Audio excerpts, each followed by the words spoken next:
प्रदेश Congress committee अध्यक्ष गोविंद सिंह डोटासरा के खिलाफ ईडी की कार्रवाई और आरसीए अध्यक्ष वैभव गहलोत को ईडी के समन के बाद राजनीति गहराने लग गई है। इसकी कांग्रेस के नेताओं ने कड़े शब्दों में निंदा की है।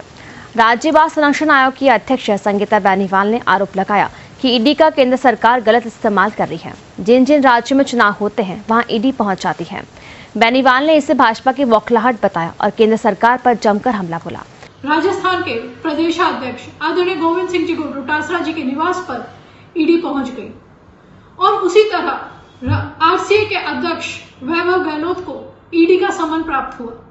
ये सब क्या है? लोकतंत्र की हत्या ही तो है। जिस तरह से भारतीय जनता पार्टी ने टिकट का बंटवारा किया है, उसके बाद लगातार राजस्थान में विरोध देखने को मिल रहा है। वहां के भारतीय जनता पार्टी के कार्यालयों को यहाँ पर आकर कार्यकर्ताओं द्वारा विरोध प्रदर्शन हो रहा है। प्रदेश अध्यक्ष जो भारतीय जनता पार्टी के हैं, उनके घर के बाहर जाकर विरोध प्रदर्शन हो रहा है। तो भारतीय जनता पार्टी बौखलाई हुई है, क्योंकि कांग्रेस की योजनाएं, कांग्रेस की नीतियां, कांग्रेस की रीति, इन सबसे वो बौखला गई है। जिस तरह से कल हमारी आदरणीय नेता प्रियंका गांधी जी ने घोषणा की, गारंटी दी महिलाओं को, बहनों को, जिस तरह से आदरणीय अशोक गहलोत जी की योजनाएं हैं, जिससे जनता जन कल्याणकारी योजनाएं लोगों तक पहुंच रही है, घर घर तक पहुंच रही है, उससे बौखलाई हुई भारतीय जनता पार्टी ने आज हमारे वरिष्ठ नेता के यहाँ पर ईडी की टीम को भेजा है। उसको लेकर हम कठोर शब्दों में निंदा करते हैं और हम कहना चाहेंगे, मैं किसान परिवार की बेटी हूँ, किसान परिवार से आती हूँ। मैं कहना चाहूंगी कि हम इसी तरह से जनता की आवाज बनते रहेंगे, आवाज को बुलंद करते रहेंगे। हमारे नेता आदरणीय गोविंद सिंह जी डोटासरा साहब, हमारे ओबीसी के नेता आदरणीय वैभव गहलोत जी इन सब बातों से नहीं डरने वाले, क्योंकि सत्य की हमेशा जीत होती आई है और होती रहेगी। शहर जिला कांग्रेस कमेटी दक्षिण जिला अध्यक्ष नरेश जोशी ने भी राजस्थान में ईडी की कार्रवाई का विरोध करते हुए इसे अच्छी राजनीति बताया। माननीय मुख्यमंत्री अशोक जी गहलोत के ऊपर हमला ईडी के मार्फत कराया।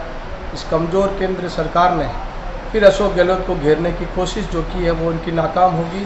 पिछले कई महीनों में ईडी आज 34वीं बार राजस्थान में आई और कई तरह की कार्रवाई करने की उन्होंने कोशिश की, परंतु आज तक उनको किसी तरह की संदिग्धता नहीं मिली। इस गांधीवादी मुख्यमंत्री को बदनाम करने के लिए पूर्व में भी इनके रिश्तेदार और बड़े भाई अग्रसेन जी के घर पे छापा मारा गया। अब उनके पुत्र वैभव गहलोत को जो नोटिस दिया गया है वो द्वेषपूर्ण भावना से दिया गया और सरकार को बदनाम करने के लिए दिया है। केंद्र सरकार ईडी, इनकम टैक्स और दूसरी केंद्रीय सीबीआई के माध्यम से जो राजस्थान सरकार को गिराने की कोशिश की वो नाकाम रही थी।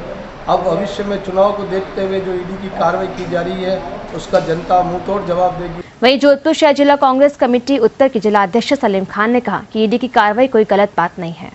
राज्य में चुनाव होते हैं तो ईडी और सीबीआई के मुख्य प्रचारक हैं, ये वहाँ पहुँच जाते हैं। हम अक्सर अपने भाषणों में कहा करते हैं कि इनके पास दूसरे सारे ही तंत्र, इनकी महिला मोर्चा, इनका युवा मोर्चा, इनका दूसरा संगठन आरएसएस, सब वो फैल हो चुके हैं। इसलिए इन्होंने दो नए संगठनों को अपने संगठन में जोड़ा है, ईडी और सीबीआई।